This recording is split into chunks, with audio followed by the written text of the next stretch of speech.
All right, welcome. It is 5:30 and we are going to start on time tonight. My name is William Eddy. I'm the chair of the committee. To my left, Marissa. Marissa Robertson. Diane Long. Frank. Frank Callahan. Eric. Eric Stratton. Joining us online, Lindsay, are you with us? Yep, Lindsay Nystrom. Anthony, you with us? Yes, Anthony Dallaire. Good evening. Joining us from the city side,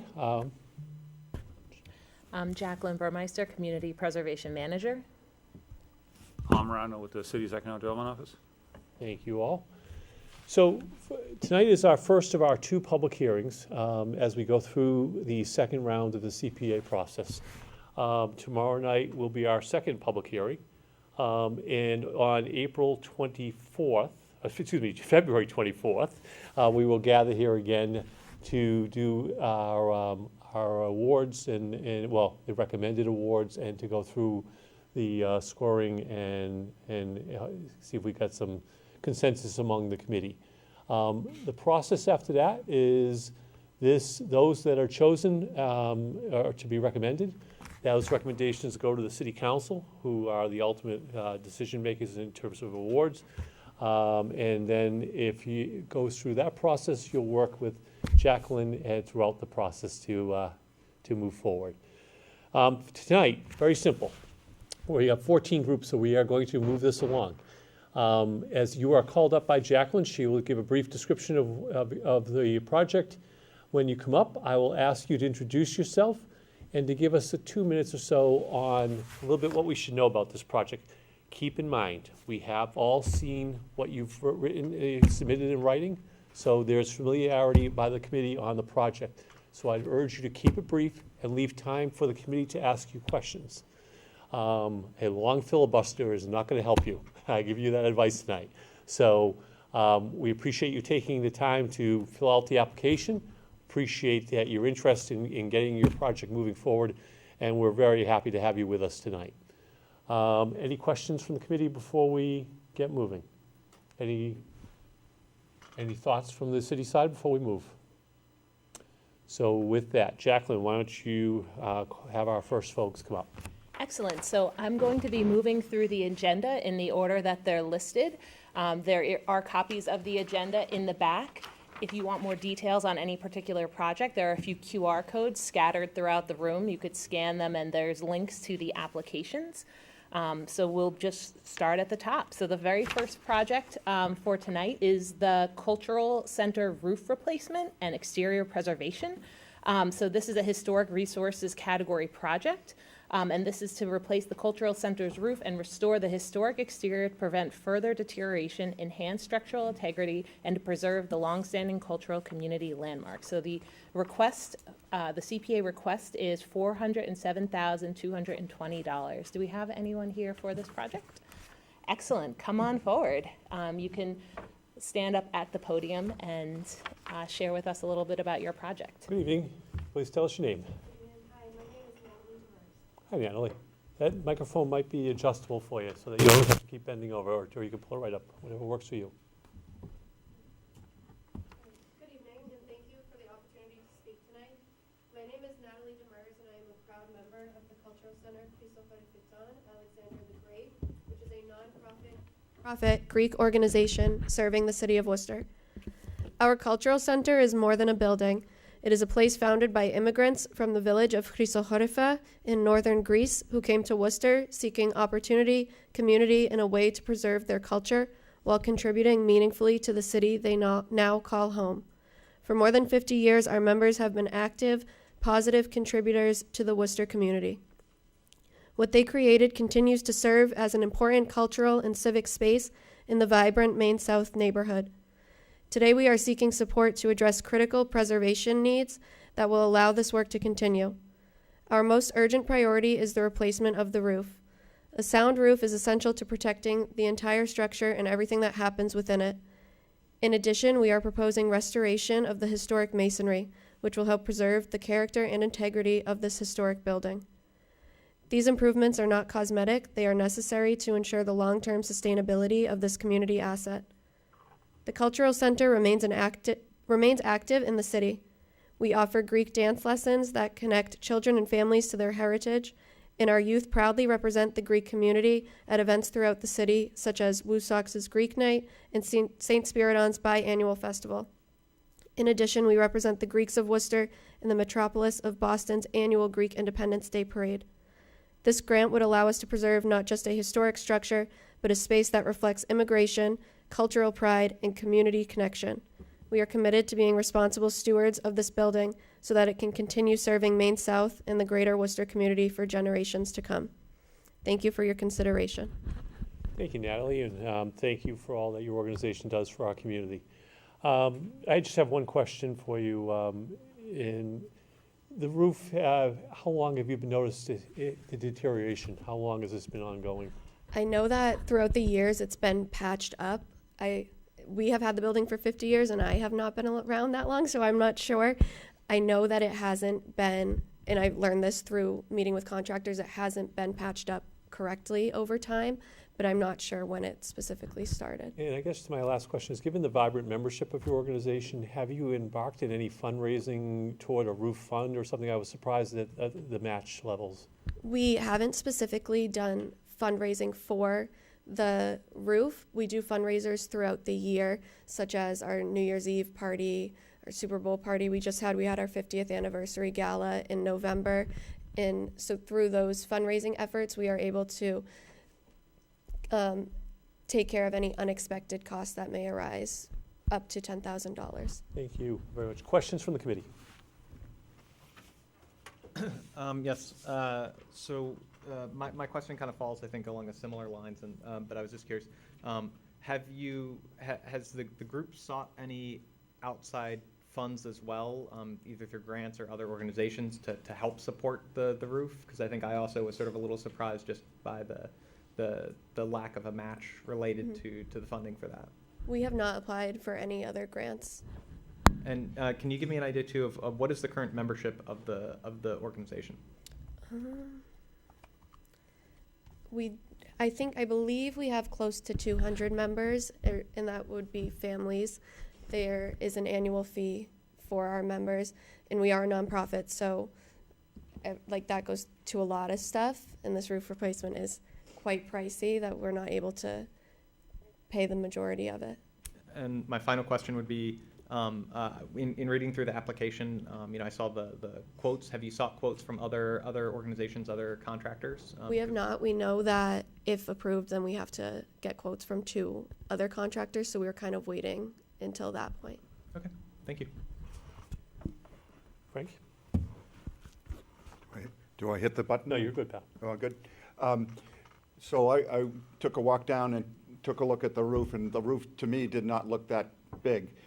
Is there any proportion of, say, if you only did the roof and not do the masonry, do you know what portion would be the roof only and how much would be for the masonry, that type of thing? So, for instance, we have limited dollars to Correct. allocate, so. The quote for just the roof was $357,000. Okay. Anything, Diane? There's a note here that states the total project budget is $225. How much are you requesting? $225. Why is that different? That was in the pre-application that was included, and then once we went forward with the quotes, it was Okay, different. thank you. Marissa, you all set? Yeah, my questions were answered. Lindsay, Anthony, you all set? All set. Thank you. Okay. Thank you. Thank you very much for joining us tonight. Oh, I'm sorry. So we will allow, if there are questions from the audience, we are technically supposed to be able to say that, and so if you do have questions, please let us know. Thank you. Next, what do we have, Jacqueline? So Project B is Mechanics Hall Main Storefront Windows Project by Worcester County Mechanics Association. This is a historic resources category project with a CPA ask of $184,740, and it's to rebuild 20 windows and 4 doors of the Mechanics Hall storefronts, which are in need of energy efficient upgrades. So why don't you introduce yourself, tell us a little bit about it. Thank you. Sure. Good evening, members of the Community Preservation Committee. I'm Megan Montanero, the Executive Director at Mechanics Hall. Thank you for the opportunity to speak in support of our Main Street Windows project. Mechanics Hall is one of the most significant historic buildings in the United States, listed on the National Register of Historic Places and celebrated as the finest pre-Civil War hall of its kind in the country. Since 1857, it has served Worcester as a civic anchor and Worcester's first major performance venue. This project directly advances the Community Preservation Act's historic resource goals by protecting and defining architectural feature of the hall's facade, its historic storefront windows. The proposed custom double-glazed replacements will preserve the historic appearance while improving structural integrity. In terms of preparation, this project is shovel-ready, and the contractors who provided the initial estimates are vendors who we regularly engage with, are vetted, and have experience in historical facilities. Regarding match funding, this is a responsible investment. Mechanics Hall has secured the capacity to fund 25% of the project through its capital reserves and can cover upfront costs, demonstrating strong financial planning and a commitment to the stewardship of this 169-year-old building. Our experience with these types of projects is important to note. Our facilities director, Tricia Shea, has decades of experience overseeing historic buildings, and our senior assistant director of facilities, Joe Acasio, has worked in our building for close to 40 years with a deep understanding of the many preservation projects we've encountered since our 1977 restoration. We also have a 6-person volunteer property committee, which brings additional expertise in preservation, construction, and facilities management. This project will be supported with long-term sustainability. Mechanics Hall maintains a dedicated 4-person facilities team and long-standing vendor relationships for routine maintenance and repairs. The hall is financially stable due to an endowment and reserves which are used to support annual capital improvements. Last year, we welcomed 100,000 visitors from the community to the hall at both ticketed and free events for the community. We also hosted 67 nonprofit-led events and fundraisers. The storefront improvements directly benefit 3 community nonprofits, Music Worcester, Worcester Chamber Music Society, and Worcester Youth Orchestra, as well as Joe's Albums, a local small business. This project will make their public entrances more energy efficient, accessible, and welcoming, and I'm happy to have letters of support from all 4 of the tenants in hand today. We feel strongly that this project aligns with the community priorities by advancing the city's Green Worcester Plan and Massachusetts 2050 climate goals by significantly reducing energy usage. It also improves accessibility at our 4 public entrances, strengthening comfort, safety, and inclusion.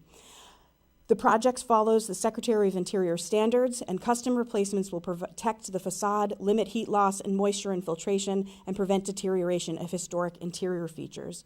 We believe strongly in this project's compatibility with the CPA because it enhances an iconic cultural facility while directly contributing to sustainability, a model of historic preservation and climate resilience. This funding will allow the city and Mechanics Hall to be proactive in preserving a highly visible historic asset, strengthening downtown vitality, and improving accessibility and sustainability to ensure that this historic landmark continues to serve Worcester for generations. So on behalf of our residents, our nonprofits, artists, students, seniors, and small businesses, we respectfully ask for your support as we head into our 170th year. Thank you, Megan.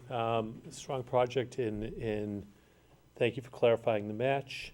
Often we ask folks about the community benefit that such a project would have. I don't think we really need to ask that about Mechanics Hall. And so thank you for what you do for this community. Questions from the committee? Frank.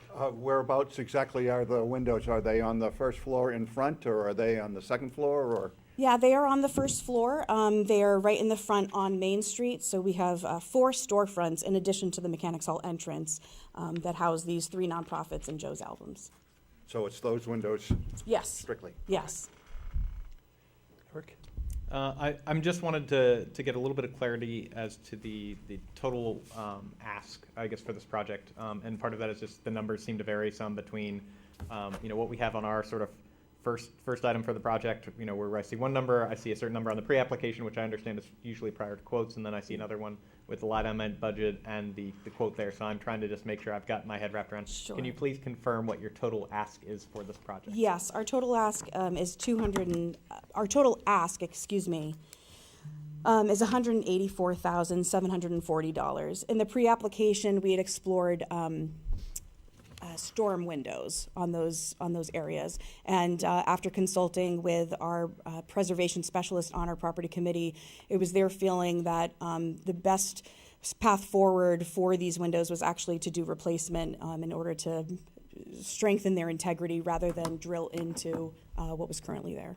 Okay, so 184 is the total ask from the CP, for the CPA funds. That's correct. Can you confirm what the total budget is? $246,320. Okay, thank you. Sure. Dan? Are the windows failing currently? Yes, so we have a lot of heat loss through the windows and some water leakage as well. You can see that there's some decay and deterioration at the windows and ceiling that has not been keeping up with the heating needs. Thank you. Marissa? That was my question. Lindsay or Anthony?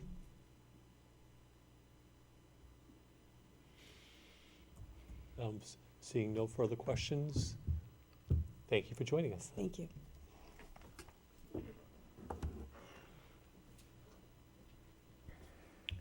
So Project C is a change order request for Roberto Clemente Park by the City of Worcester Parks, Recreation, and Cemeteries Department. This is an open space and outdoor recreation category project with a total ask of $483,873.72.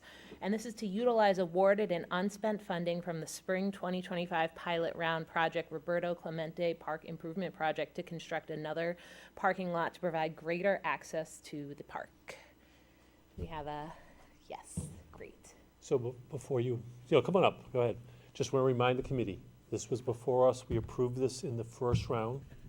This is, as Jacqueline said, unspent funding that came back from the Clemente Park over on East Mountain Street. Anthony and Lindsay, you're all set with no understanding where we're at here. Yes, thank you. Thank you. Thank you. Please tell us who you are. Yes, good evening. My name is Cesar Valiente. I work for the City of Worcester, Department of Parks, Recreation and Cemetery. My official title is Assistant Chief Clerk of Works. I am also the project manager for the current, the project in reference, which is the Great Brook Valley Roberto Clemente Field Phase 1 improvements, which is a baseball field. And as the committee has said, the parking lot was funded by an initial grant, CPA grant. We're here to again, we secured a quote from the contractor who's currently on site to basically double the size of the parking lot. Currently, it's designed for like 35 spaces. This additional fund will allow us to add an additional 38 spaces. People that are familiar with Great Brook Valley, when there's an event there's always been a problem with parking along the roadway. By doubling the parking lot, I think we're going to alleviate that problem. It also falls in line with the master plan and the additional improvements in the future phases for like the basketball courts and handball courts. I think it's a good time at this moment, while we have the contractor on hand, to benefit from their. They provided us an excellent quote. The number that we're asking is actually a hard number to complete the job. That's about it. Terrific. Okay. Any questions? Yep. Herc? So just one from me. My understanding is that by this additional scope of work for the parking lot, that this will complete the parking portion of this project. Is that correct? No, there is a third parking lot on the other side that's going to be adjacent to the basketball. Okay, the so on future the far basketball side. and handball court. Okay. Yes. And then, so this additional track and things like that are on the master plan, those will still be coming down the road as a part of this. Additional phases is the sports courts and the rectangular field, which is going to be adjacent to this parking lot that we're referencing right now. Great. Any other questions from the committee? Thank you. Marissa? Is the contractor that you're currently working with that provided you the quote, would it be the same contractor doing the work? Yes. You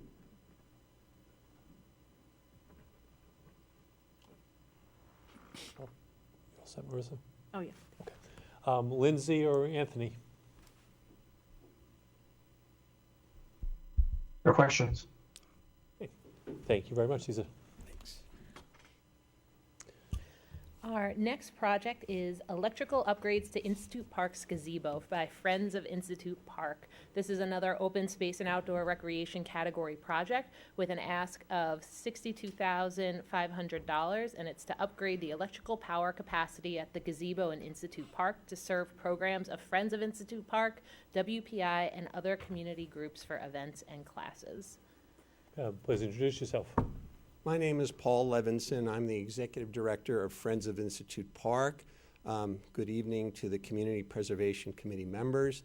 Our organization is a 501c3 nonprofit organization that is dedicated to improving Institute Park and nearby Salisbury Pond. This project would expand the electrical power at Institute Park's gazebo from a 20 amp single phase service to a 100 amp two-phase capacity. This will expand the resources at Institute Park for increased use of the gazebo for concerts, lectures, classes, robotic demonstrations and contests, even wedding ceremonies that take place there for members of the public, and other uses associated with festivals and public gatherings. Friends of Institute Park's mission is to improve Institute Park and Salisbury Pond. The electrical upgrade aligns with the park's master plan to permit small performances and serve as a venue for outdoor classes of WPI. It also aligns with the mission of the Salisbury Cultural District, and Institute Park is at the center of the Salisbury Cultural District. The Massachusetts Symphony Orchestra, which has been performing concerts at Institute Park since 1951, is considering a series of small jazz concerts that could take place at this gazebo without having to bring in generators. Currently, when concerts are desired to be put on at the gazebo, generators have to be brought in because the electrical capacity is small.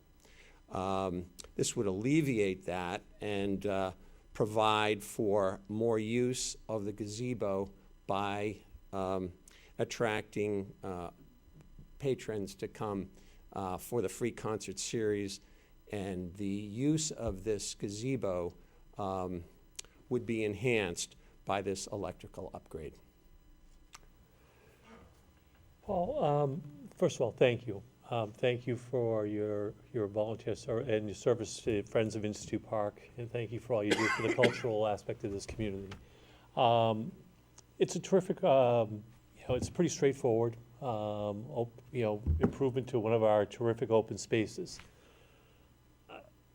I keep coming back and troubled by one thing, though, on this, and it doesn't lessen my support for this.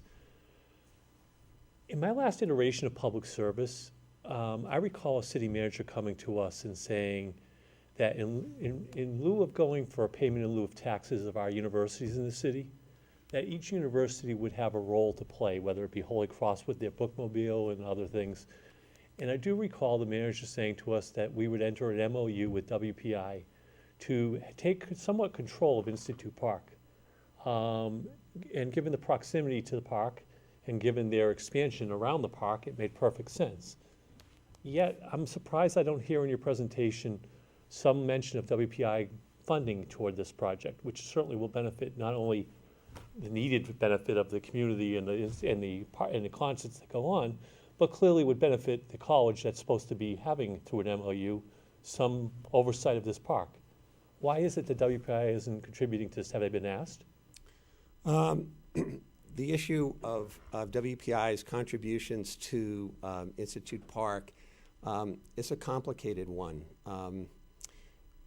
We meet monthly. Our great desires to see WPI contribute towards Institute Park. They have, though. For instance, WPI, entered into a pilot agreement with the city of Worcester for construction of a number of improvements at Institute Park, such as the electrical, the 400 amp service there, the concert shell, the Tremont columns that are located there, the restroom facilities. They also funded the chip seal pathway that goes from near SAE Fraternity all the way over to Humboldt. WPI is a partner that we have been working with for quite some time.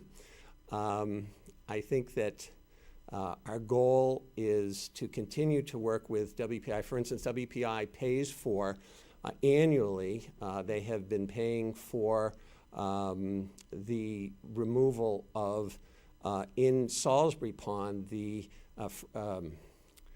water chestnut infestation that is there.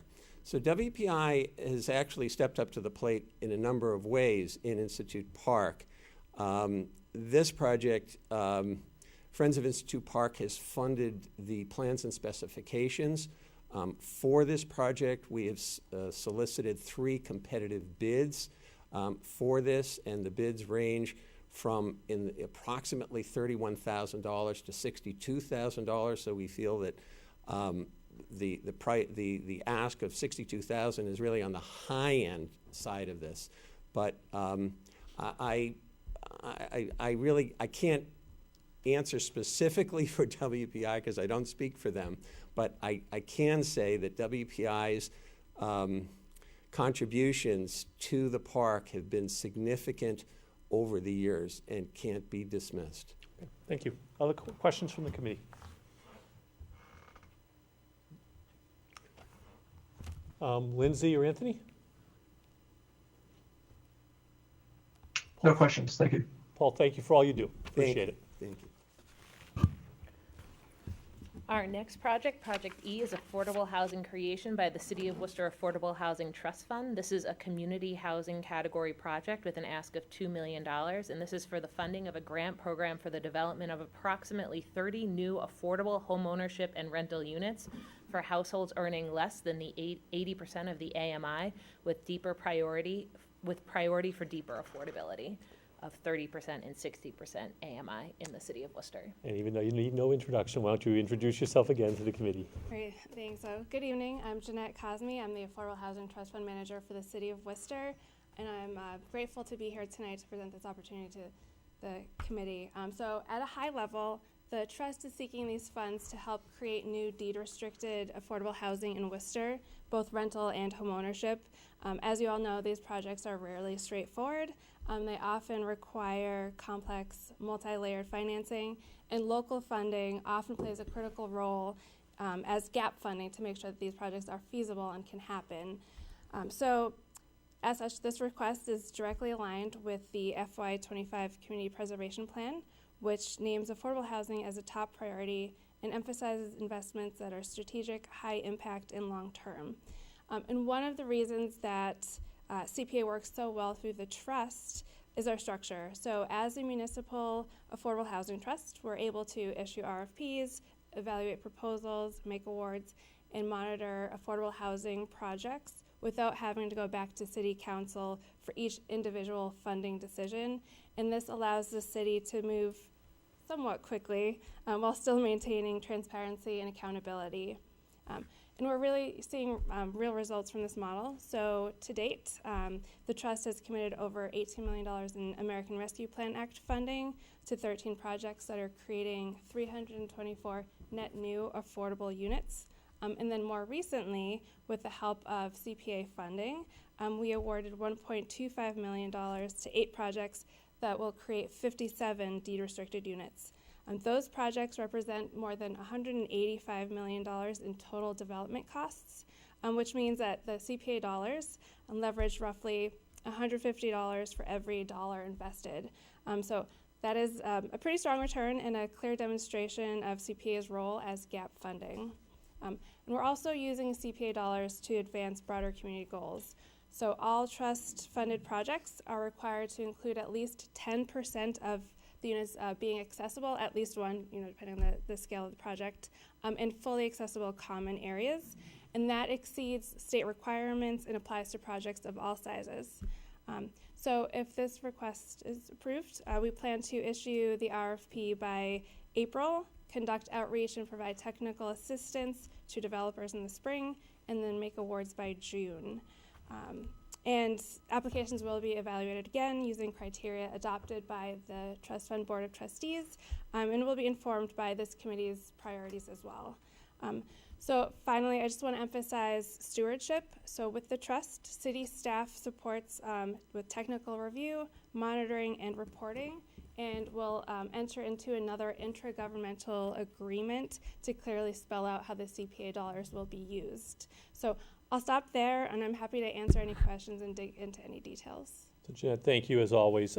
Could you remind the committee again, what on average is it per unit that cost that so basically 1.25 million for us from last round created 57 units. Is there an average per unit of what it cost?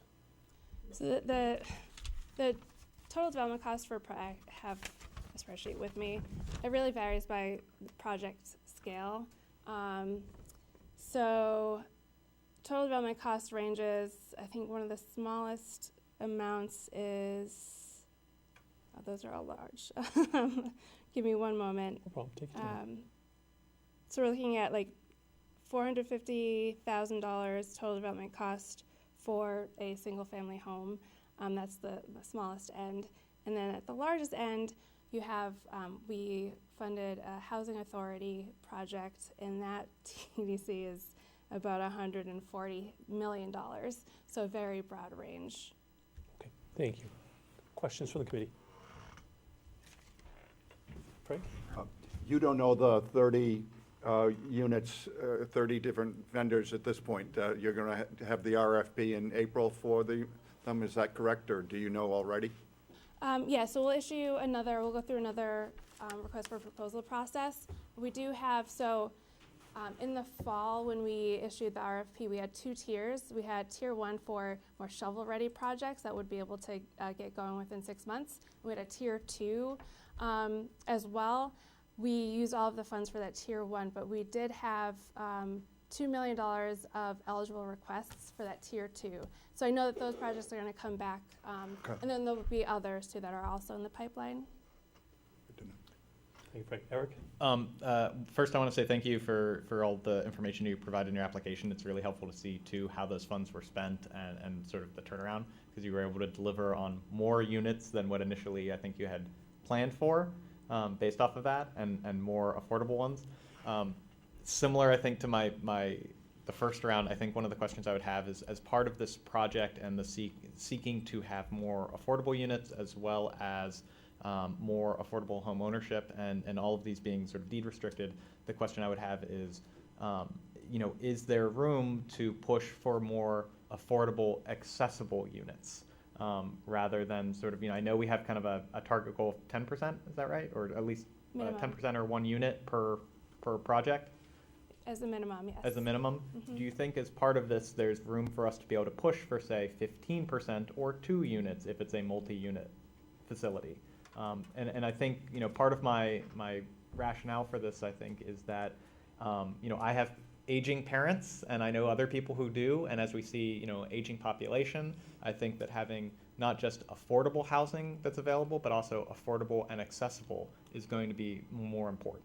And so that's part of why I'm curious about that, of if there's room for these projects being funded through CPA funds to have a bit more of a push, let's push our reach in terms of having that additional kind of component to it. Do you think there is wiggle room there to try and push for that? So one initial thought that I have, and you can provide your input, we could look at the scoring that the trustees use to evaluate proposals and make accessibility a larger chunk of the total score. So a project that has more accessible units would score higher and would be more likely to receive funding. I think that's one way to approach that. Again, as I've shared in the past, the complications involved with especially if you're converting an old structure, or you're bringing a long vacant structure back online, can be more expensive, more complicated to exceed that 10% requirement. So I wouldn't want to make it a firm requirement and shut out any potential really good projects that might have really deep affordability, for example. But I do think that we could emphasize it more to get more accessibility in projects. Thank you. Marissa? I was wondering if you could speak a little bit to, and this was just based off like the documentation I had to review and look at. It seemed like some of the funds from last round went to home ownership, but a lot of it went to rentals.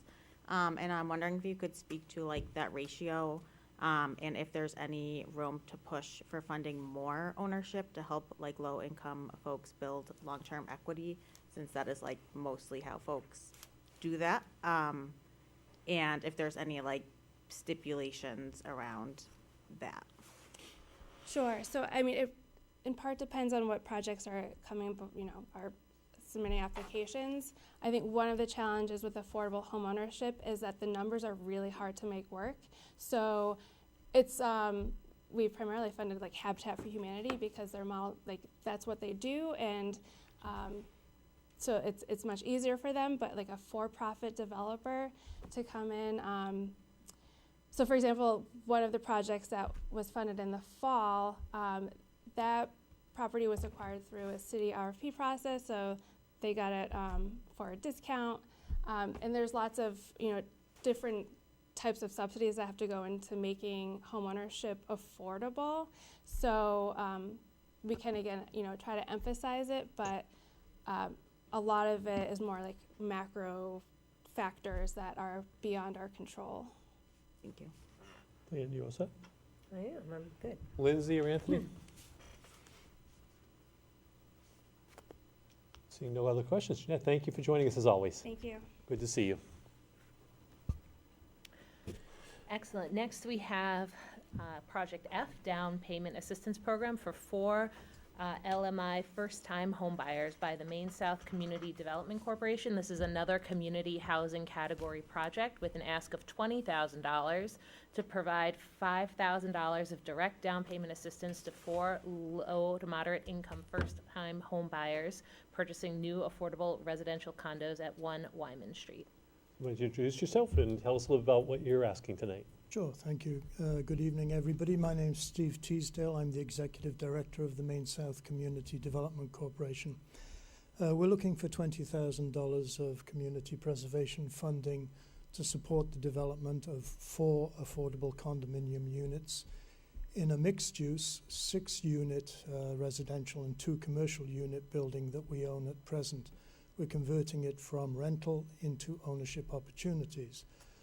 The purpose of the funding is not to support the costs of the development. The price that we're selling these units at is fixed. We've discounted the sales price approximately 30% below market value. So the sale of a 2-bedroom unit is $180,000 and the sale of a 3-bedroom unit is going to be $190,000. Our board wants to keep them affordable to residents of Maine South, where the median income is about $43,000. So we are proposing, out of the 6 units that we're developing, to put income and resale restrictions on those units. The income restriction on 2 of them will be that they need to be sold to families earning less than 80% of median income. The other 2 restricted units will be less than 100% of median income. So we're targeting families around the $80,000 mark, and even less than that if they can qualify for financing. So again, the money that we're asking for is to really help with the down payment for the individuals who are looking to buy the units.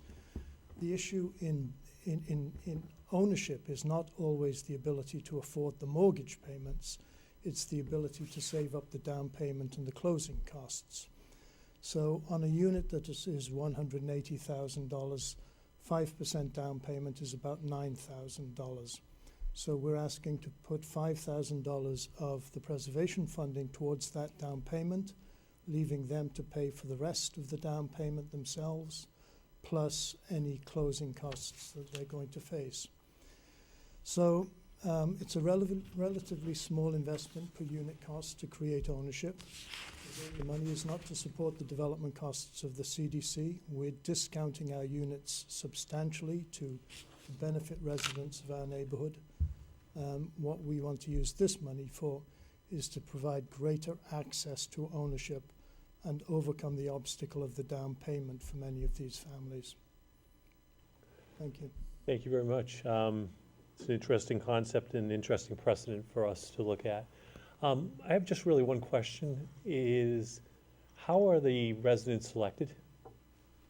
Well, we will, first of all, we'll approach our tenants who already are in rental housing that the CDC owns. After that, we're going to go out and we're going to market it fairly broadly.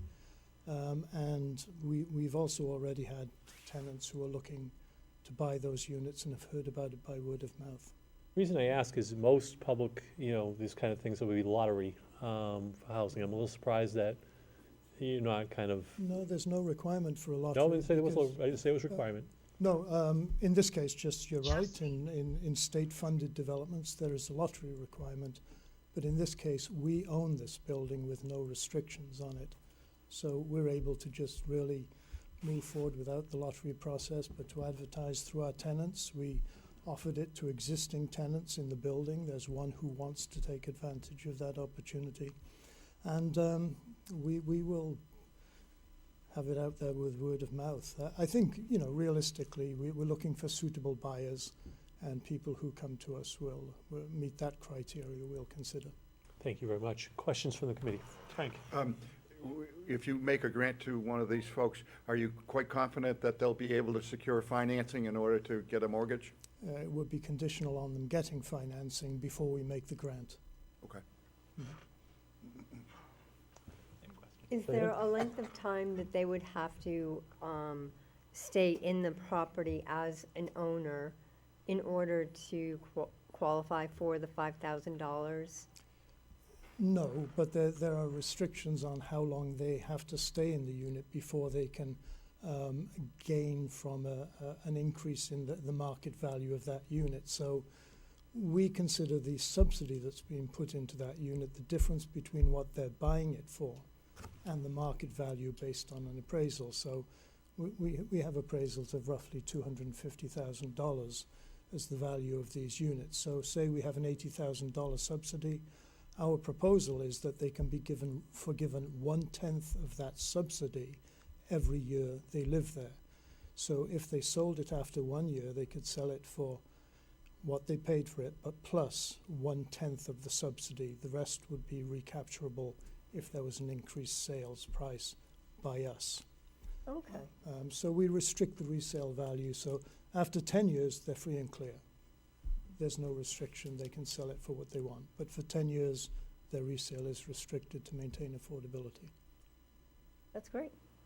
And they're first-time home owners, most of them? Most of them will be, yes. Yes. Okay. Boston has a similar program. It's $25,000 that they give, because of course the prices are much higher out there. Yeah. But they're required to stay for 5 years. Yes. Or they have to pay the money back. But no, that sounds reasonable too, with the 10 years. Yeah. Thank you. Thank you. Thanks, Dan. Anthony or Lindsay? Hearing none? Thank you very much, Steve. Thank you all. Next up, we have Project G, Kendrick Field Restoration Campaign by Schwartz Baseball Incorporated. This is an open space and outdoor recreation category project with a CPA ask of $192,062. And this is to continue the revitalization of Kendrick Field with the installation of an ADA-compliant walking path, new irrigation, a fence and safety net, and the completion of the warning track. Eric, why don't you introduce yourself? Hi, my name is Eric Dobson. I'm with Joe Schwartz Baseball.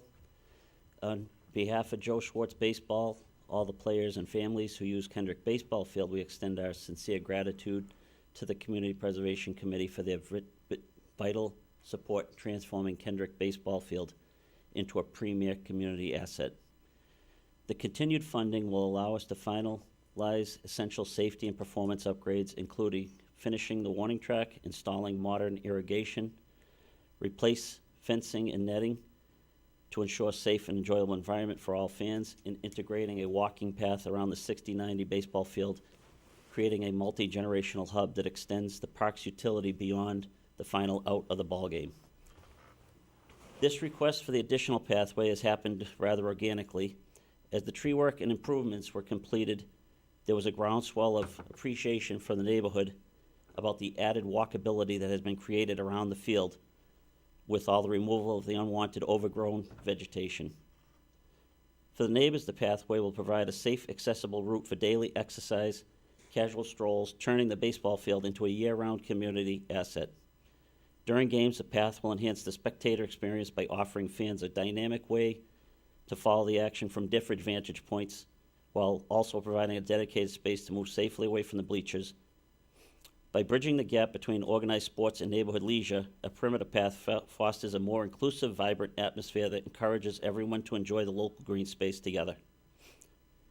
I'd like to also just publicly thank our partners, District Attorney Joe Early, International Union Operating Engineers Local 4, Unibank, Bay State Savings Bank, Greenwood Industries, Allcom Credit Union.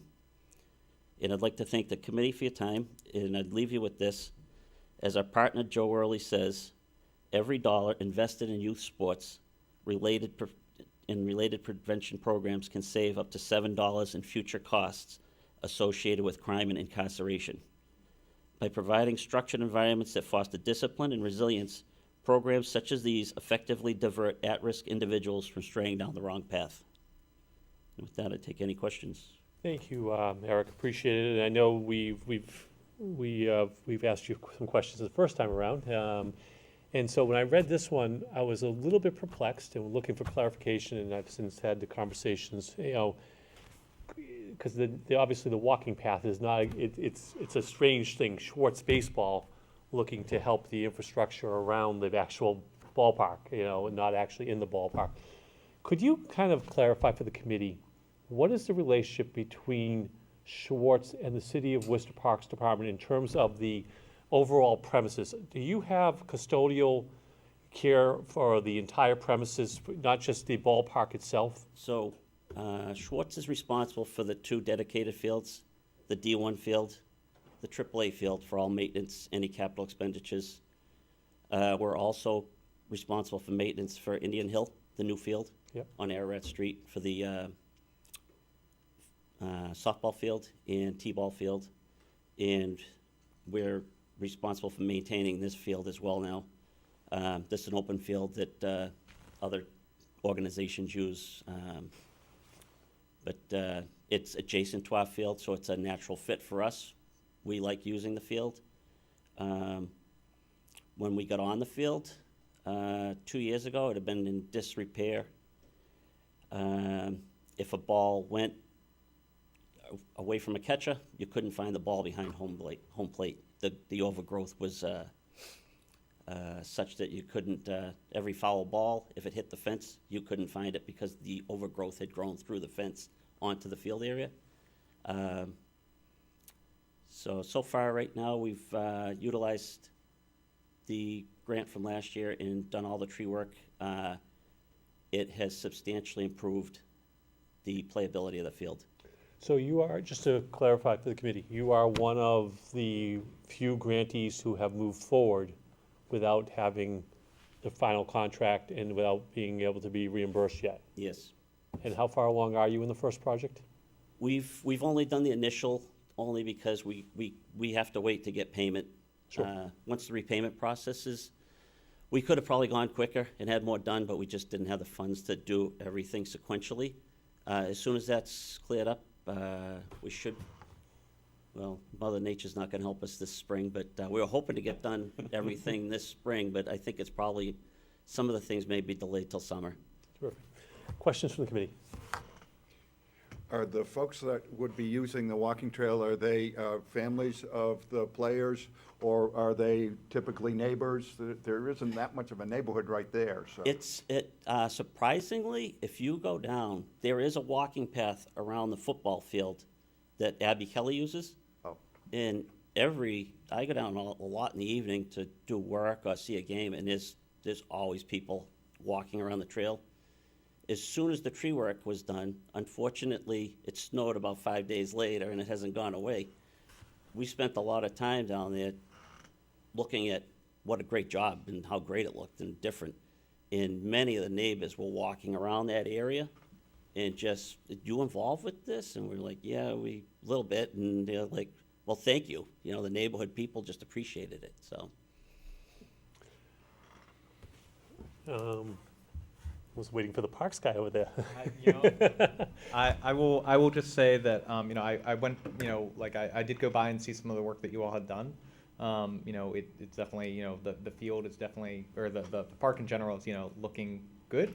I hope we can get, you know, the first grant kind of squared away so you guys can continue moving forward soon. And, you know, I certainly support more walking infrastructure and work on our parks. So, you know, this is I think it's a really nice, detailed project, and I appreciate the information you were able to provide. Thank you.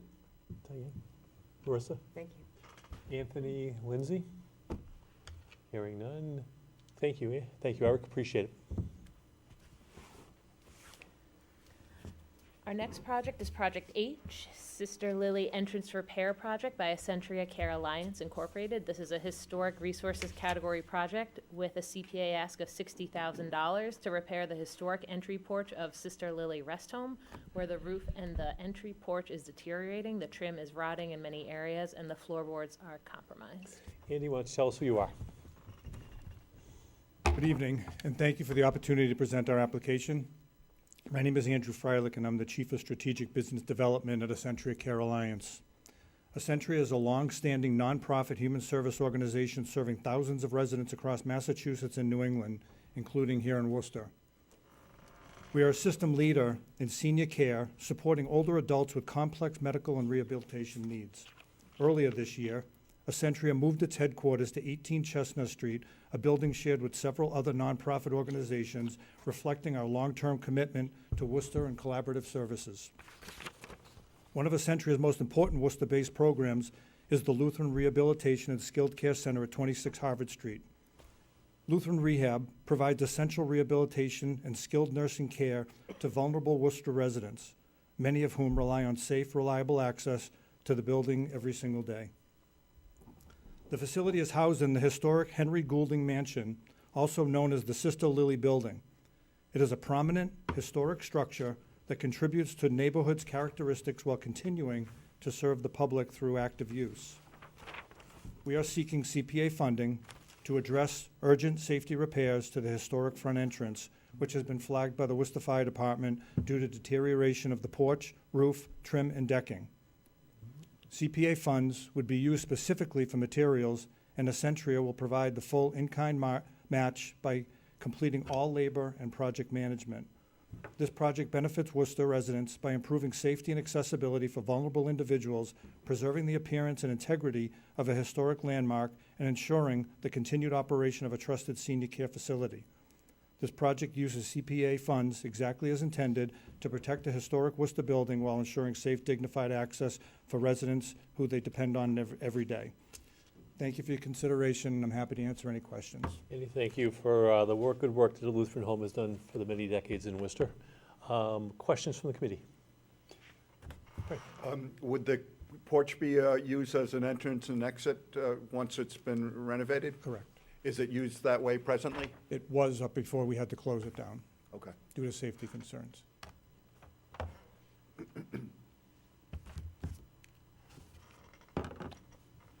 Lindsay or Anthony? Seeing all the questions. Thank you so Have a much for great all you evening. do. Thank you. Thanks, Andy. Our next project is Project I, Nolan Mansion Building Envelope Upgrades by Notre Dame Academy of Worcester. This is a historic resources category project with a total ask of $298,115, and it's to complete exterior building envelope repairs and replacements to the roof and exterior facade needed to preserve Nolan Mansion in accordance with the historic preservation standards and ensure its safe long-term use. Hello, Renee. Why don't you tell us who you are? Good evening, everyone. Thank you for having me here to present our project. My name is Renee Mkhitaryan Bradley. I'm a trustee for Notre Dame Academy. Tonight, I hope to have with me our new head of school, who is Linda Anderson. Unfortunately, she had a little challenge tonight and wasn't able to make it, so I'm going to be reading some of her statements as well. And with that, let me get started a little bit. Norwood is a treasured historic resource, and like many legacy projects, properties its age, its greatest long-term threat is water. With that risk well understood for some time, a recent pipe burst has made it really real to us. It resulted in significant damage across 4 floors. This incident helps underscore the important reality of historic structures. When water gets in, the damage isn't usually localized. It tends to spread vertically, impacting multiple floors and critical systems. Protecting a building like Norwood from water requires the attention of the entire building envelope, which would include its roof, its walls, its windows, and its doors. We had a exterior building envelope assessment completed last spring, and that assessment revealed that all of those 4 areas need to be addressed. Unfortunately, it's not financially feasible for us to do that right now, so we decided to focus on the things that, 2 areas that we thought could make the most impact, which is really the roof and the exterior walls. This investment would really allow us to act proactively and strengthen the building against water as best we could. In short, these resources would be used very appropriately. I'm going to jump over to Linda's stuff for a minute. For 75 years, Notre Dame Academy has deeply embedded in Worcester, with our students serving over 60 organizations locally through our Love in Action program. Our graduates attend competitive colleges locally and beyond. Our alumni serve as leaders in hospitals, classrooms, boardrooms, nonprofits, and civic life throughout the region. Notre Dame Academy has long contributed leadership, care, and talent across the city. At the same time, we recognize that our responsibility is to invite the community to more fully onto our campus to not only serve beyond our gates, but within them. Linda is someone who is returning to Worcester, where she originally was educated and where her roots were formed. And she has a deep sense of community responsibility that the campus not only serves our students, but the city itself. Norwood represents a meaningful opportunity to make that commitment visible and lasting. In its proposed state, Norwood can publicly host accessible programs that promote leadership, civic dialogue, and the empowerment for women and girls. These will include public lectures, panels, and workshops, connecting our girls with girls across the community, with our alumni and other community partners. We also plan to preserve a portion of Norwood as a historic museum. It served as a long-standing family in the community, as well as the Sisters of Notre Dame, who lived there for a very long period of time. Through the restoration of Norwood, the trustees of Notre Dame Academy seek to preserve this historic property, expand public access to a formerly private space, strengthen Worcester's cultural and educational infrastructure, and honor the enduring legacy of women's leadership embedded in this building. So with that, I'll take my questions. Thank you very much, Renee. For me personally, the building has not been the issue to the historic nature, nor has been the match or cost. So I very much appreciate you talking about the benefit beyond the walls, because for me that's always been one of our main criteria here, is to look at community benefit, and so I appreciate you raising that topic and expanding on it. Thank you. Questions from the committee? I would just like to add to that. I think it would be great to be a venue for neighborhood meetings. It's an area that doesn't have too many places for people to have a neighborhood meeting. If there was some sort of issue that popped up, they could all gather at that place and meet. Where other parts of the city have plenty of places, the west side doesn't have so many. Yeah, it's a perfect location for stuff like that. I can't wholeheartedly agree. It's been held very private and somewhat to the vest. And unfortunately, that's really not consistent with the vision that we really would like the community to think of us as. We are a resource for young girls. And our girls have done really well as they move on, and we think we can use them as role models when they come back to help us along the way. So there's lots of girls throughout the community that would benefit from that. Would it be available during the school day? So for instance, would it be disruptive to the classroom or anything like No, that? it's actually a great point. Within Knollwood itself, there's a whole section that really is just very large rooms that would not be disruptive at all Okay. to anyone using it during the day. So that would work out perfectly.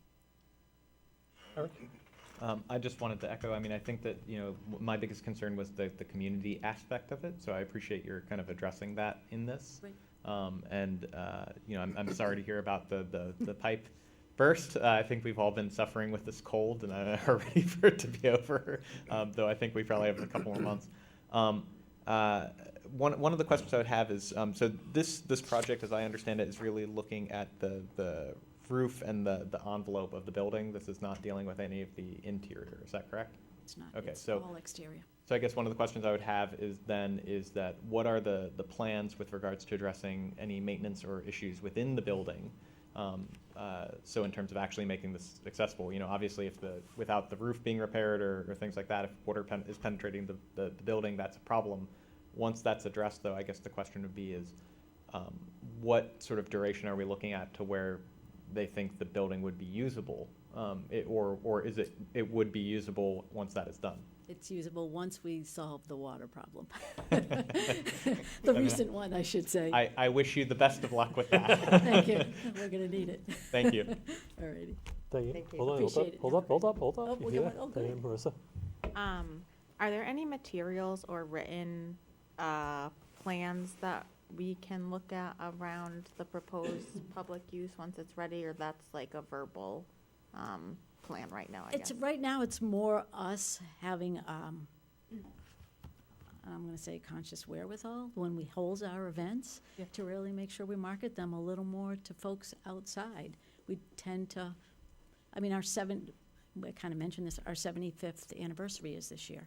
And part of that is really focused on reminding people that we've been here for 75 years and we continue to want to be here for another 75. So anything we can do to support programs like that is really what it's all about. So we're looking for any place. Actually, one of the other things we're talking about is we already serve about 50 to 60 communities through community organizations through our Love in Action program. They're a great resource. They're all local. Those are great folks for us to bring onto campus, allow them to use it, whether it's for a meeting or a program that we can help. It's a great place for us to start. Would you feel comfortable providing a list of that? Oh, sure, I can do that for Be you. awesome. Absolutely. Marissa, you good? I'm good. Lindsay or Anthony? Seeing no one? Renee, thank you very much. Thank you. Thank you. Have a good evening. The next project, Project J, Pilgrim Church Bell Tower and Roof by Grace and Mercy Holiness Church. This is a historic resources category project with a CPA ask of $89,844.46. And this project is to restore the historic roof and bell tower at 911 Main Street to prevent water and bird damage and preserve the buildings for ongoing community use. Would you introduce yourself and your fellow traveler here? You're going to introduce yourself first. Warm greetings to you all. I see the chair over there. Oh, yeah. Fingers are getting cold. So warm greetings and greetings to you all. And thank you again for this opportunity. My name is Pastor Vic on behalf of Pilgrim Congregational Church and Grace and Mercy Holiness Church. And I just want to thank you all for this opportunity to present our application to you.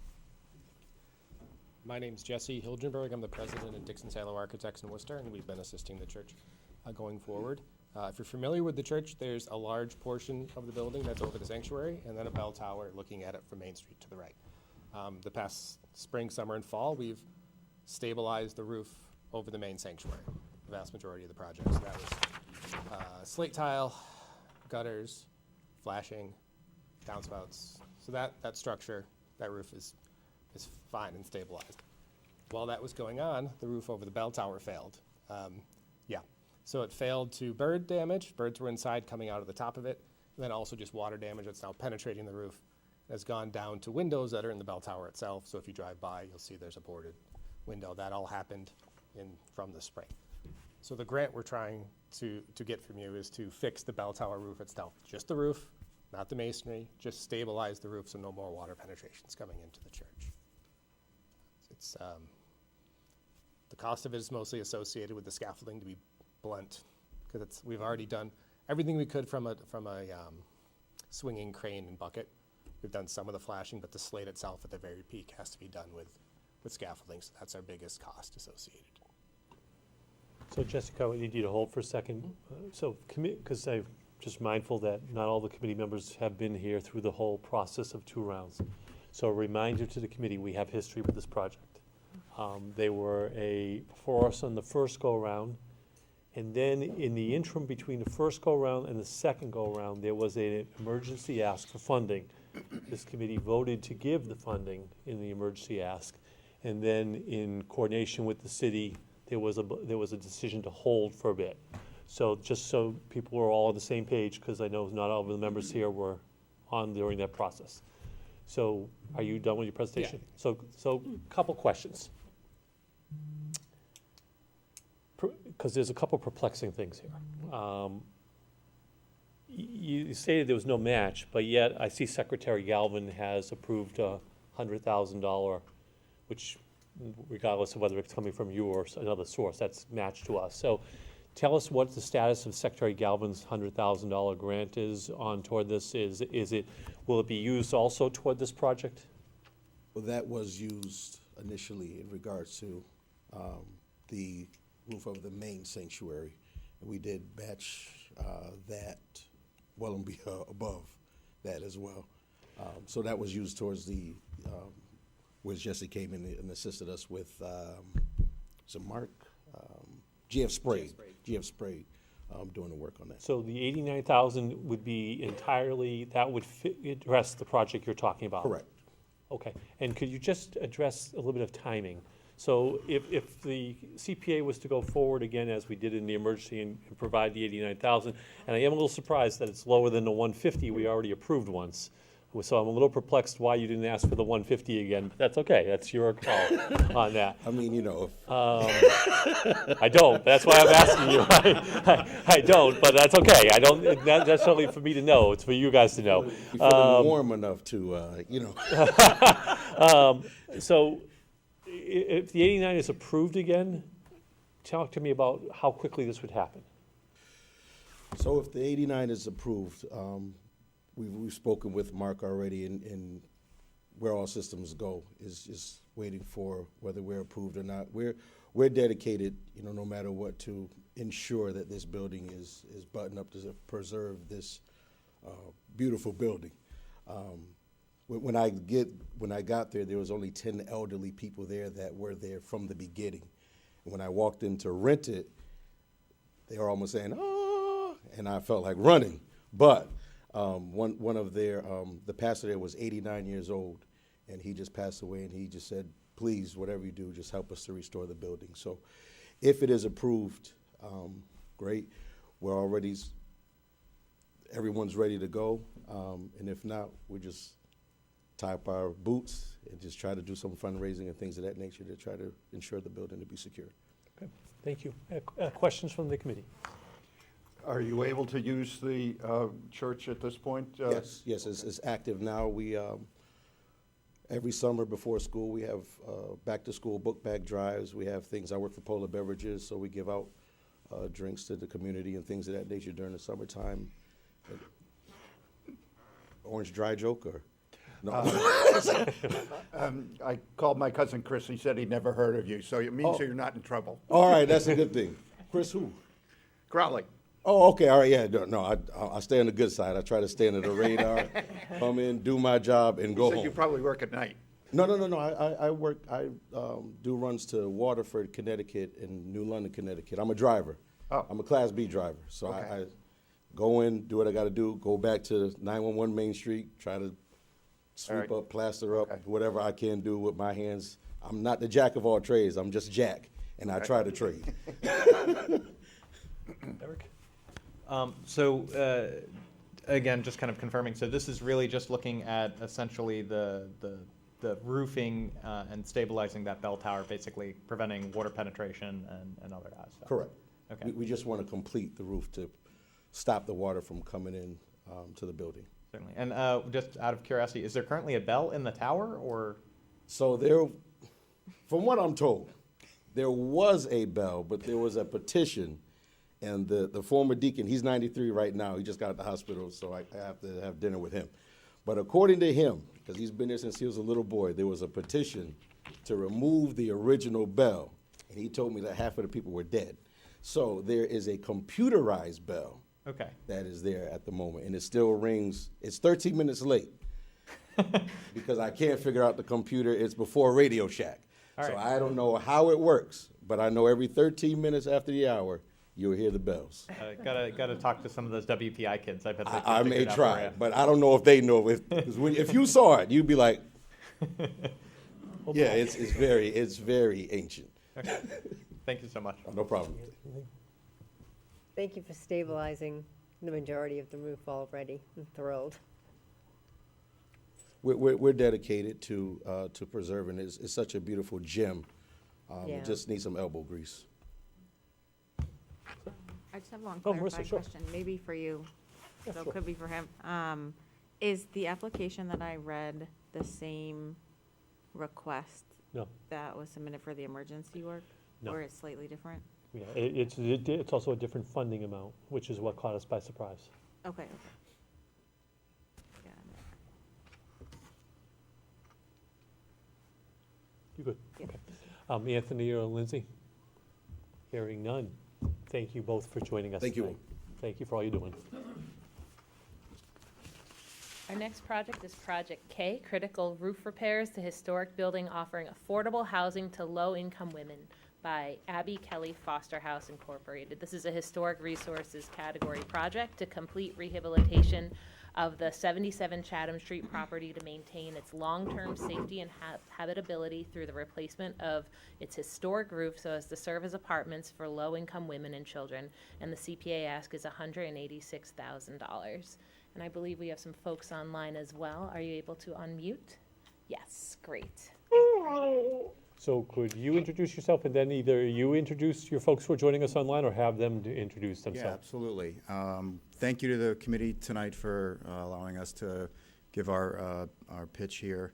My name is Jamie White. I'm the Director of Maintenance and Facilities at Abby's House. I will be overseeing this project as it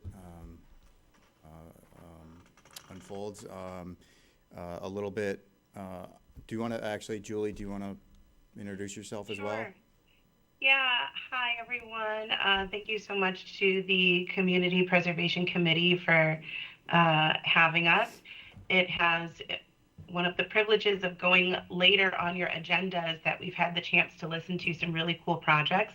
And I just have to say, I don't envy the committee. You have some lots of really great proposals in front of you, and I hope that ours will be another great one to put in front of you. So Abby's House is a local nonprofit here in Worcester. We are actually celebrating our 50th year. At the founding of Abby's House, we started off as a women's shelter located on Crown Street. And since the founding, we have expanded to 4 separate buildings, 3 of which provide affordable housing for women. And the building that we're talking about this evening is the one building that we have that provides housing for both women and children at Abby's House.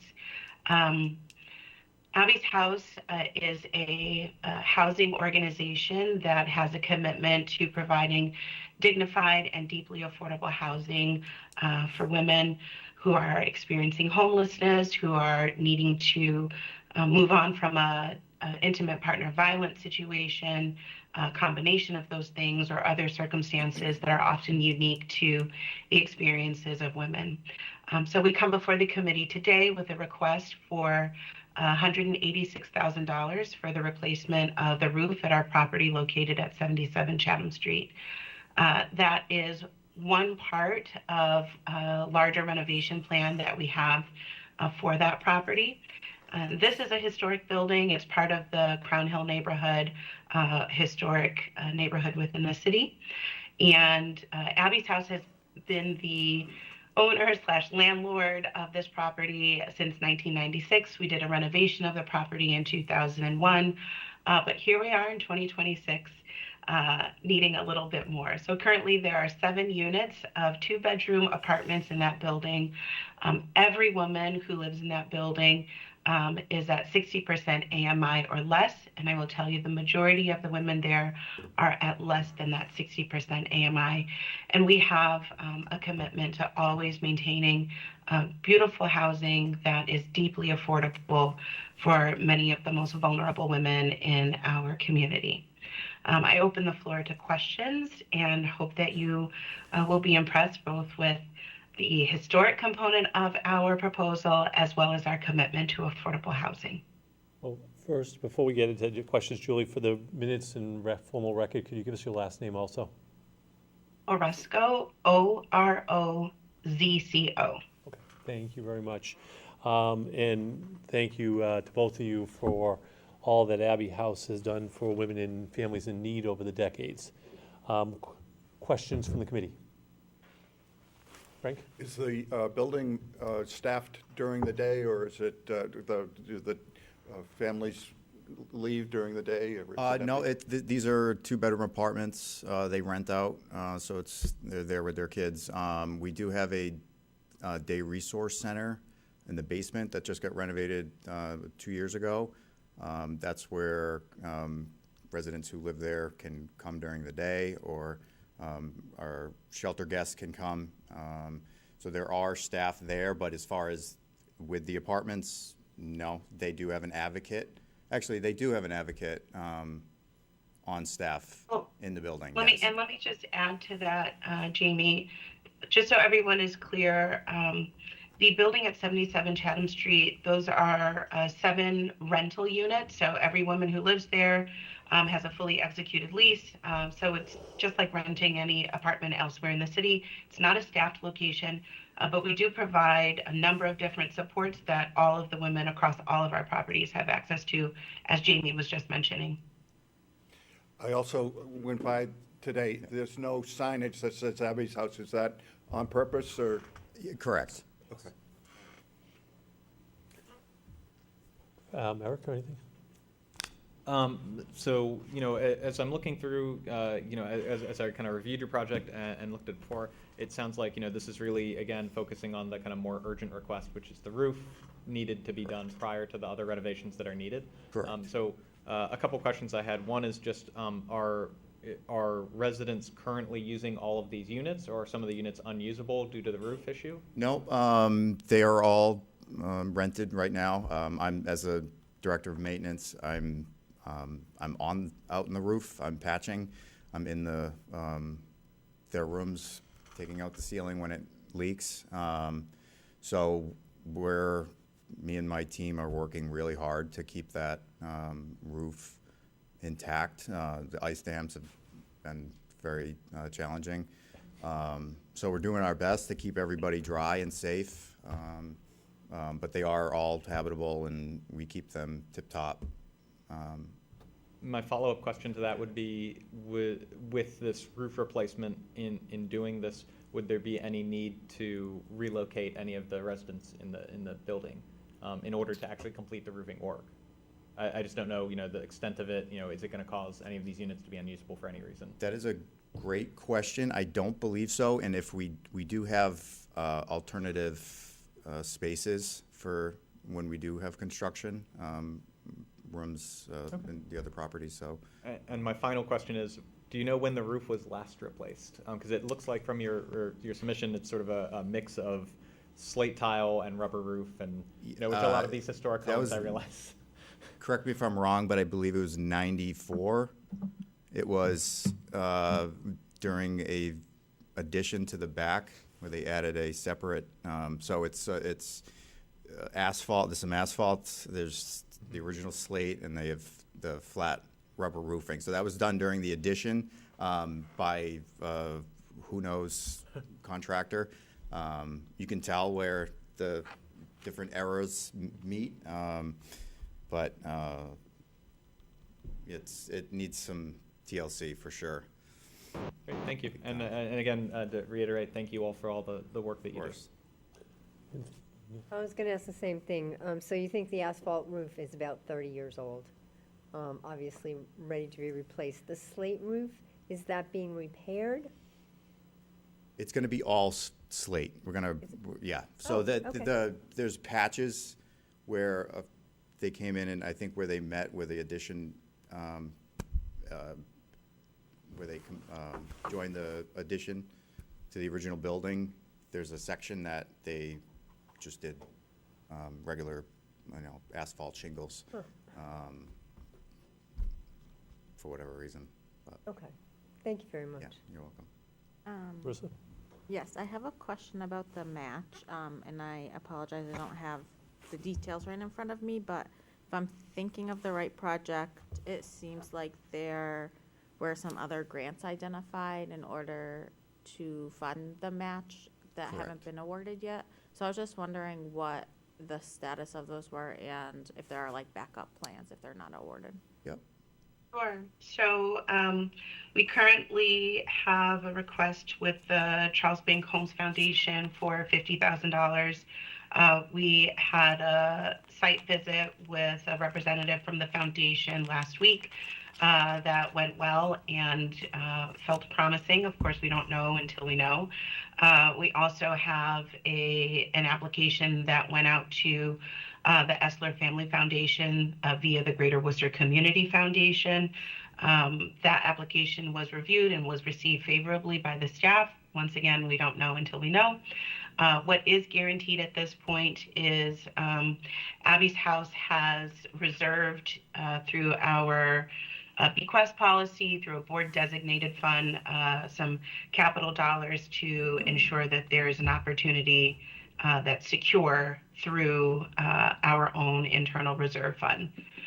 So I think between what we've got out in applications and what we have solidly in-house through that board designated fund is essentially where the backup plan would be. Terrific.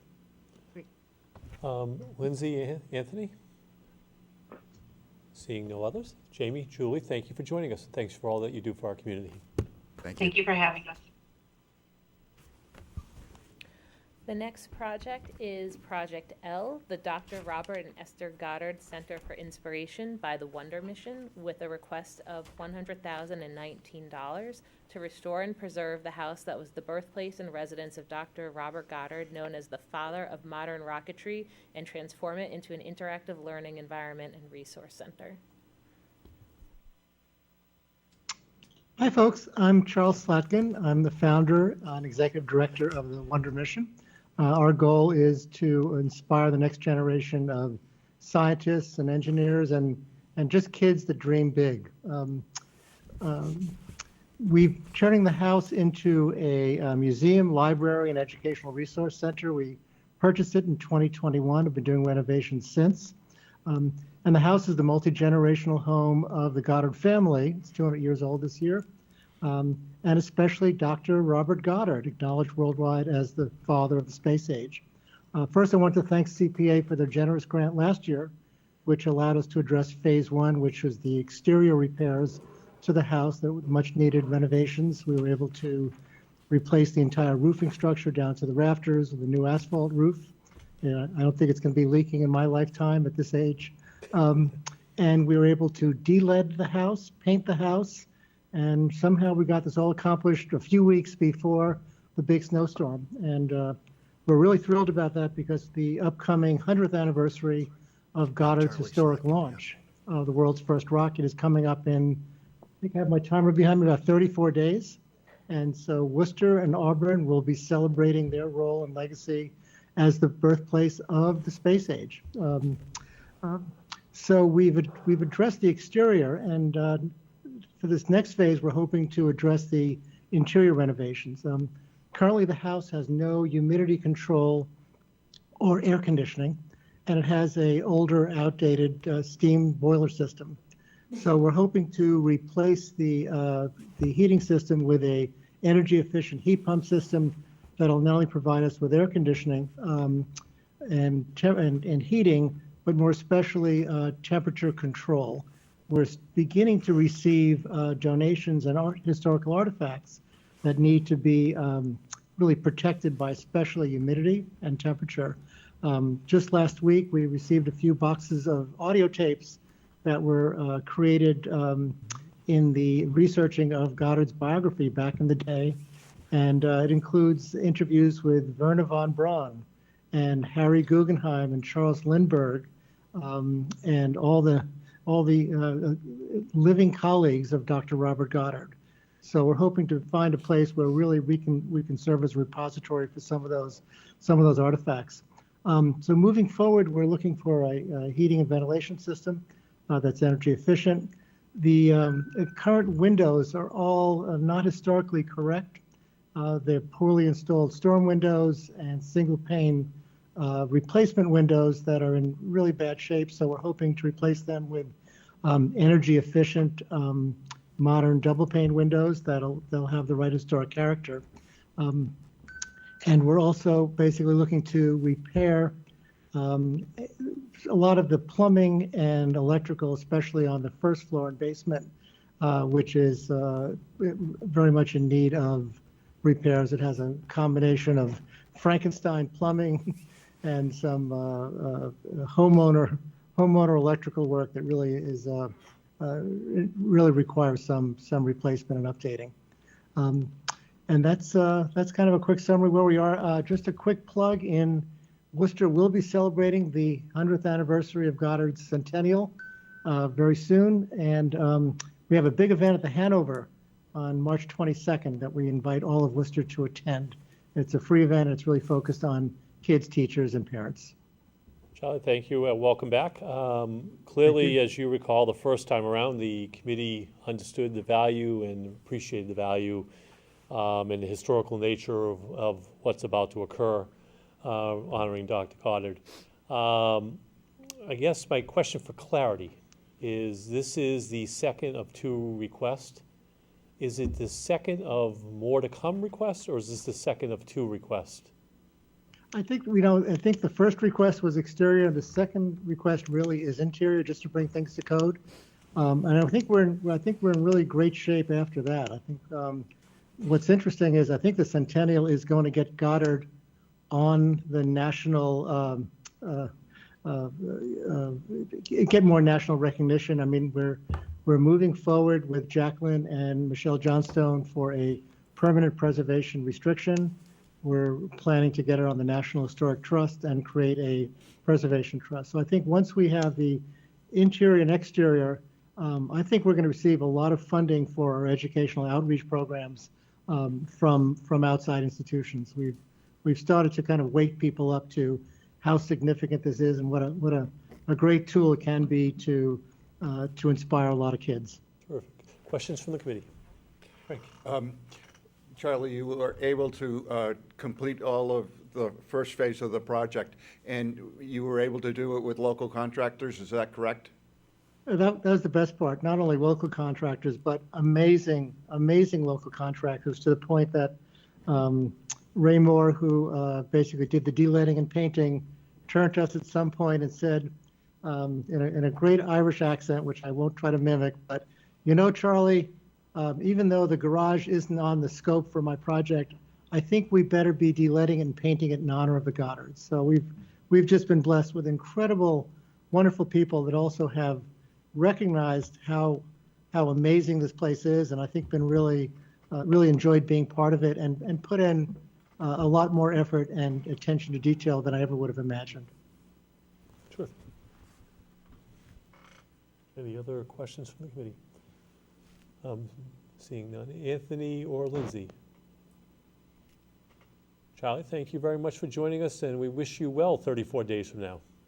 Thank you very much. We have a lot to brag about, and we're going to get Worcester to start bragging about Goddard. Terrific. Thank you all. Our next project is Project M, Beaver Brook Hockey Rink by the Worcester Renegades Youth Street Hockey. So this is an open space and outdoor recreation project with a total ask of $479,649.03. And it is to replace the Beaverbrook Hockey Rink to include safer playing surface, new boards and fencing, as well as upgraded bleachers that allow accessible viewing. Even, can you introduce yourself and tell us a little bit about the league? Good evening. My name's Jeremy Falbeck from the Worcester Renegades. Feel very fortunate just to have made it this far to be talking to you guys tonight. Unfortunately for you, standing up and talking in front of people, not good for you guys. So the league, yeah, we started in 2018. Obviously, you play at Beaverbrook Park. You guys have seen the proposal. I'm sure you have your own questions, so I will stick to maybe anything you don't know. Broad strokes. The rink needs to be resurfaced desperately. In order to do that, the boards have to come down. We have to put boards back up. As someone with multiple joint replacements, I can tell you that going to view a game there is not, for an elderly or disabled person. You stare at a wall. So, the bleachers. What to say? This is the only place in the city that a child can play street hockey. And I know hockey is kind of considered a sport. Rich people can play hockey. They have all the money in the world. But if you can't skate or if you can't afford it, this is the only place to come. And this is what we need. I don't know what else to say. Okay, thank you, Jeremy. Quick question for you. The relationship, you're obviously in the middle of a city park. Yes. Which is administered by the City Parks Department. Correct. Has there been a request to the City Parks Department to seek funding for this? Yeah, so the Parks Department and us, we work together very well to keep the structure standing and functional. It's just, how to put it, street hockey. It's not hockey. We are like second-class citizens all the way around. So we do everything that we can, like I said, just to keep it where, and it's 20-plus years old, the rink, and we will keep it going as long as we can, as long as we have to. But the ground is the ground, and now it is bowing, puddling. It's just, I need need to start there. So I guess my question is, has the city like many years ago, I was part of running a Little League. Yep. And when we had repairs, we'd ask the city, can you make those repairs? Have you alerted the City Parks Department about the concerns of the bowing, and have you asked? Last year, the city did attempt to fill in some of the gaps in the concrete. They did peel up rather quickly. It was unfortunate, but again, we try. We make requests. We do everything we can. We take everything they will give us, and yeah. Okay, thank you. Questions from the committee? Eric. Here, you can start down there. Oh, I'm sorry, Marissa. I didn't see your hand. I'm used to Eric coming really fast. He's good to hear. A lot of questions on this thing. I think I had seen in your narrative about the match that there is potential financing if the grant is awarded. So if the grant is awarded, the Sport Court New England will finance the cost of the job for us and allow us to be fairly creative with the repayment terms. So they have been fantastic to work with, and they are also willing to handle the entire scope of the project so that it's not 5 different contractors doing 5 different things. Thank you. I was just trying to clarify how that was going to work. Eric. So I'm very glad to see you here because I know I've seen you at the Parks Commission meetings. Oh yeah, that's right. So you've definitely been a regular voice there. I'm really glad to see this project coming forward, and I think you make a really good argument for the fact that when it comes to a number of other sports, whether it's basketball, softball, Little League, take your pick, there are a number of other facilities. In this case, there's one. There is only one. So I do think that it serves a very specific sort of group in terms of people who want to advocate for a specific sport. I think that's great. because I do think that we need to have lots of options available. I think that it's great that you were able to find a partner to help with this, especially with regards to a group that will finance this, so you can hopefully hit the ground running That's right, yeah. and get this work done. One of the questions that I did have was, assuming that the full scope of the request is agreed upon, and we move forward with all the work, how long do you think it will last? Is this something where in 5 years it's going to need to be replaced again? Well, no, or- that's the beauty of this is, all of the materials that we use are so much more durable and long-lasting. Like I said, this was gone for 20 years. I can't see that it would take 25, 30, we could make this last, as far as I'm concerned, indefinitely. But, it would last a very, very long time with, I don't want to say minimal maintenance, but just routine love, Certainly, and I think that again, when it can sometimes, I think, be difficult with some of these projects when we see, large dollar asks. But part of how I try to look at a lot of that too is it may be a large dollar ask, but is that something that we're seeing once and then we aren't seeing it again for 10, 20 years, or is it something we're going to see an ask this year and then the same ask next year? So I think in this case, when you break it down over 20 years, it's not really a huge ask. No, and perfect question, because this is one of those things, when I first got the figures, it choked me. Like, I was like, this can't be real life right now. This is not what we're doing. And to explain it, a huge part of that is just leveling the ground, getting the new surface, because they're playing on concrete, and that is not the standard for the sport. But leveling the ground, putting the new surface down is such a huge chunk of the cost. That surface itself, I couldn't believe how much, but once that's done, that can stay in place. And like I said, once we have the court down, it's all segmented. So if a piece of the court needs to be replaced, it is just, at that point, a 45 chunk of plastic, $45 chunk of, so very easy to maintain once it's there. Thank you. Yeah. Greg? I was out for a walk one day on Man Street, and I saw something going on over at the rink, and so I went over and watched some of the game and everything else like that. It looked like there was a lot of activity. Is the games on the weekends only, or are they during the week, during the summertime? So generally, we will try to do the games Friday night, Saturday, very early Sunday if we have to, because you don't want to fight with football. That's a lot of people in one place. So there's practices every night, and then we try to keep the games Friday evening, Saturday during the day. Okay.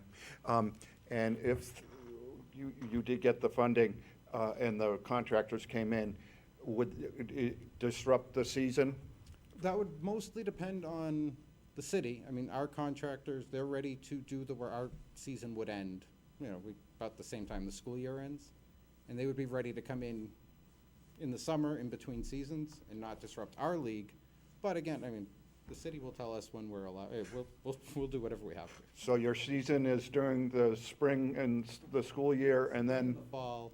And the fall also? It generally, like I said, just follows the school year. When the kids get out of school and scatter, we stop, and then. Okay. You all set? Anthony or Lindsay? Seeing none? Jeremy, thank you for joining us tonight. Thank you for all you do.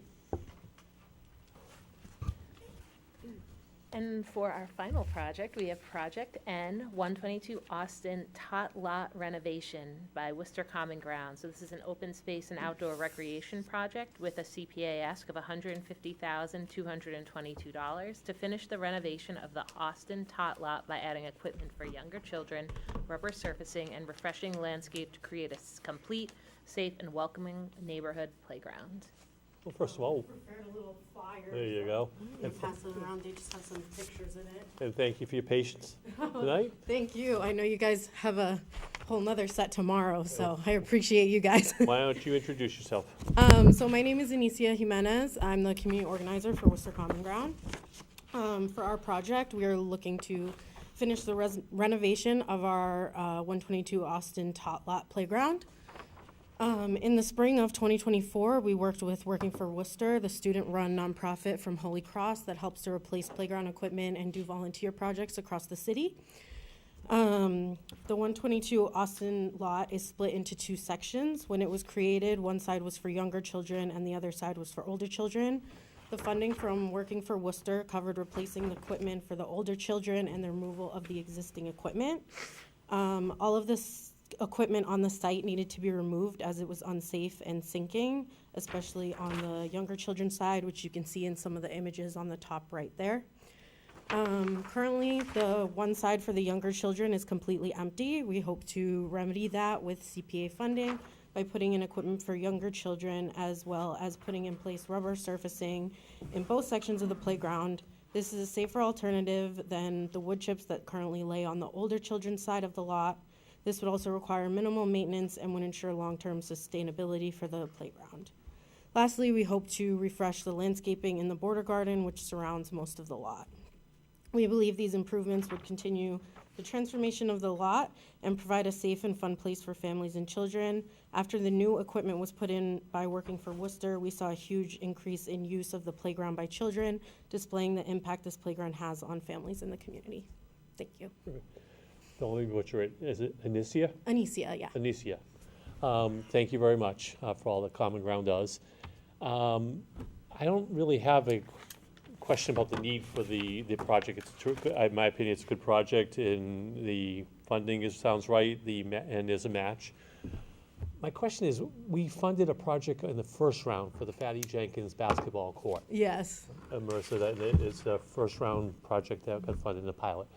My understanding is because of the backup in the city, the contracts, that it has not commenced yet? Is that That's accurate? correct, yeah. So talk to me about the ability for Common Ground, assuming that we can get the contracts all straightened out and everything. Talk to me about your capabilities of having two projects going here, and getting them done in timing. Yeah.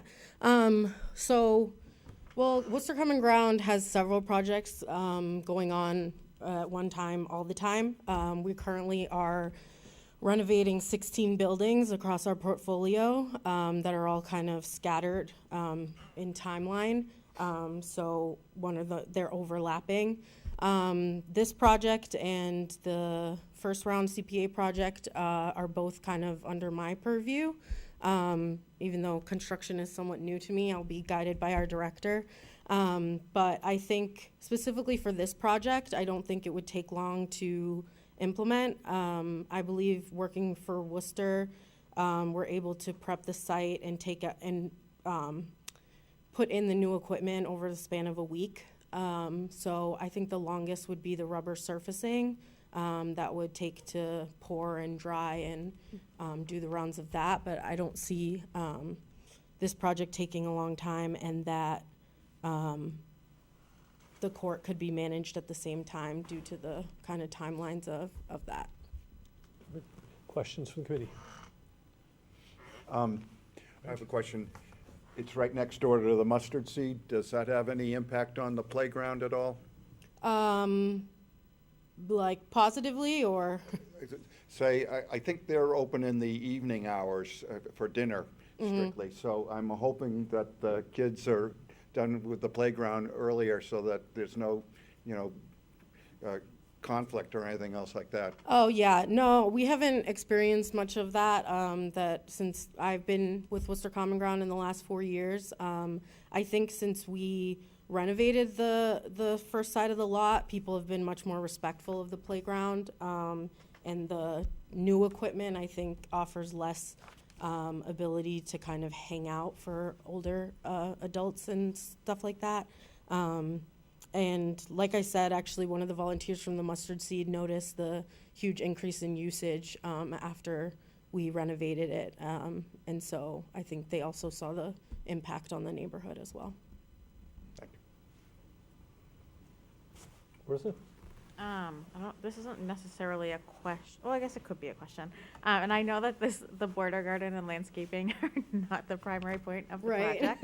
But I'm wondering if Worcester Common Ground could also see this as a potential opportunity to like integrate some native plants and like environmental educational opportunities into that area if you're already gonna be like redoing that space. Yeah, I think we're definitely open to it. I would say, you know, our capacity is limited. Like I'm the only person who manages these sites for the most part, and then with support of our maintenance person who helps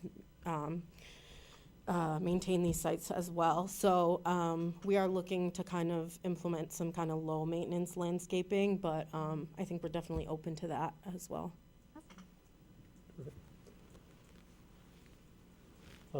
Anthony, Lindsay? Hearing no further questions. Thank you so much for Thank joining us. you. Thank you for your patience tonight. No problem. Thank you, guys. All right, so folks, that is the last one for the evening tonight. Tomorrow we have 13 or 14, is it 13 tomorrow or 14? 13 or 14. We're going to call it a bunch of them. A bunch are joining us again tomorrow. A baker's dozen.